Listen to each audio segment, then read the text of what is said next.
Welcome to The Explainer. Today, we're taking a fascinating concept and breaking it all down so you can master it. We are looking at the wildly influential framework from Marie Kondo's The Life-Changing Magic of Tidying Up. Listen, if you're someone who feels just constantly overwhelmed by clutter, or maybe feel like you're completely failing at keeping your space organized, you are in exactly the right place. Okay, let's dive into this, because what we're going to explore today is a massive paradigm shift. We're going to take tidying up, something we normally view as this deeply mundane, totally frustrating chore, and we're going to elevate it to the level of high philosophy and personal spirituality. To get us there, we're going to follow a pretty straightforward roadmap. First, why we are all slobs. Second, the all-at-once mindset. Third, the spark joy filter. Fourth, the strict category sequence. And finally, the philosophy of letting go. Section 1, Why We're All Slobs. Time to unlearn that guilt. Right out of the gate, we've got to address the guilt you probably feel about your messy space. We need to actively normalize why you, and let's be real, pretty much everyone else, struggles with clutter.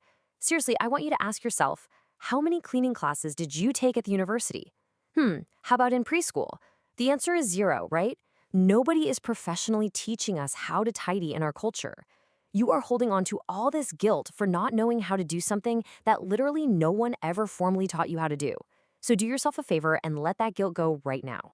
Our source material shares this hilarious and honestly highly relatable anecdote about a couple who just moved in together. They were both complete slobs, but they each secretly expected the other partner to know how to organize everything. When they realized neither of them had a clue, they had this total panicked oh no moment. So what did they do? Well, they immediately blamed their parents. But then the epiphany hit. Nobody taught their parents how to do this either. Tidying is simply not a passed down skill in our culture.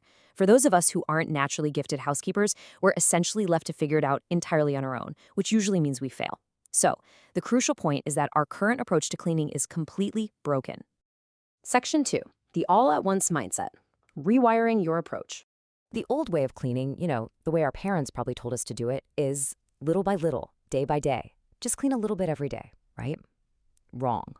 The source points out that if you take it day by day, you will never actually be clean and organized. And why is that? Because it's incredibly hard to form a new habit. Think about it. If you haven't been good at staying tidy up until this point in your life, developing a habit of tidying a little bit at a time is practically impossible. Instead, the Kondo way requires you to do it all in one go. Tidying is not an everyday chore, it is a special event. If you tidy up in one massive shot rather than little by little, you dramatically change your entire mindset. To make this habit actually stick, your brain needs to instantly see dramatic results and feel the immediate emotional effects of a truly clean space.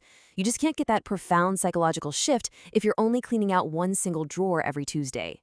Because this is a special event, it absolutely requires specific preparation.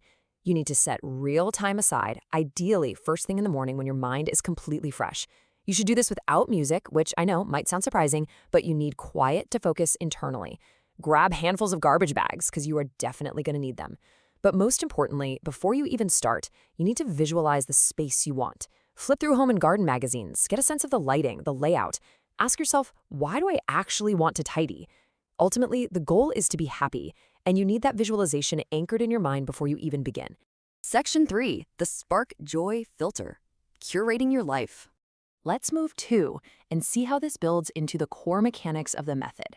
Because before you throw a single thing in a bag, you have to change your language and your focus. We are here to choose what we want to keep, not what we want to get rid of.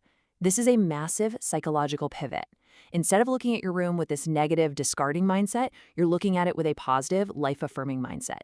You're curating your life, not just taking out the trash. And how do we choose what to keep? By finding what sparks joy. Now, I know this is a huge pop culture catchphrase, but it's actually defined as a literal bodily reaction felt when touching an item. This method speaks directly to your emotional brain, the part of you that communicates in ideas, concepts, and symbols. The source actually compares it to sandbox therapy. It's not just a cute little phrase, it is a visceral, physical method of bypassing your logical brain, which, trust me, will try to invent reasons to keep useless things, and tapping straight into your core intuition. Which brings us to the golden rule. Does this spark joy? If it does, keep it. If not, dispose of it. The absolute key here is that you must take every single item into your hands. You literally cannot just scan a closet with your eyes. You have to physically touch the piece of clothing, hold the book, and wait for your body to react. If you feel that uplift, that little spark of joy, you keep it. If you don't, it goes straight in the bag. Now that we know exactly how to filter our items, we need to know what to filter and when. Section 4. The strict category sequence. Following the strict order. So this is where almost everyone fails. The fatal error is cleaning by location. You say to yourself, okay, today I'm going to clean the bedroom. Do not do this. This approach is literally fatal to the organization process because honestly, we don't store similar items in the same place. You probably have coats in the bedroom, coats in the hall closet, maybe even coats in the trunk of your car. If you clean by room, you're just going to be constantly shuffling the exact same types of clutter from room to room. You absolutely must clean by category. There is an exact, unalterable sequence you must follow. Clothes first, then books, then papers, then miscellaneous, and lastly, mementos. And this brilliantly illustrates why we do it this way, because clothes are the easiest to judge for joy, helping you hone your decision-making skills. Mementos, the deeply emotional items like old photographs and letters, those are the absolute hardest. If you start with mementos, you're going to spend 3 hours crying over old yearbooks and get absolutely no cleaning done. You have to build those decision-making muscles in this exact order. When you tackle a category, like clothing, you must take out every single item from every single room in the house and lay it all out in one giant spot. It is going to be a huge, super intimidating pile. And the rule is, if you forget something in a drawer and leave it behind, it automatically gets thrown away. You have to be ruthless. And here's a very practical, highly important warning for you. Do this alone. Do not include family members. If your mother or your spouse sees you throwing away a sweater they bought you for Christmas, they are going to guilt trip you and the whole process will completely derail. Remember, this is your personal journey.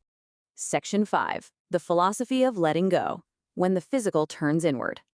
As you work through these categories, something genuinely magical starts to happen. The physical act of cleaning turns inward. I really want you to absorb this quote from the source. The work of carefully considering each object I own to see whether it sparks joy in me is like conversing with myself through the medium of my possessions. This is exactly why we do this alone, in the quiet of the morning, without any music. It is a highly personal, introspective form of therapy. You aren't just organizing your closet, you're actively confronting your past choices, your anxieties, and your personal attachments. Now, what's really interesting about this specific step is the animistic approach Kondo takes toward discarded items. When you decide an item doesn't spark joy, you don't just toss it in the trash. You actually speak to it. You literally say, "Thank you for giving me joy when I bought you," or "Thank you for teaching me what doesn't suit me." Every single object had a role to play in your life. Even if it was some ugly shirt you only wore once, well, its role was to teach you that you don't look good in that color. Acknowledging its contribution with gratitude is what frees you from the guilt of letting it go. And here is the absolute deepest realization of this entire explainer. Letting go of objects with gratitude perfectly mirrors letting go of incompatible relationships. Just as not every piece of clothing has come to you to be worn until it's falling apart, not every person you meet in life is meant to become a close, lifelong friend. Some people are hard to get along with, sure, but they teach you the precious lesson of what you do value in your real friends. Letting things go is really about choosing the life you actually want to lead. Which leaves us with this final thought today. By taking the time to physically touch your possessions, genuinely acknowledge their contribution, and let them go with true gratitude, you aren't just emptying a closet, you're putting your entire life in order. So I ask you, by letting go of the things that no longer serve you, what space will you create for the life you truly want to lead? Thank you so much for joining me on The Explainer today. I really hope you found this breakdown as transformative as I did, and I highly encourage you to take that very first step. Grab a bag and go find your joy.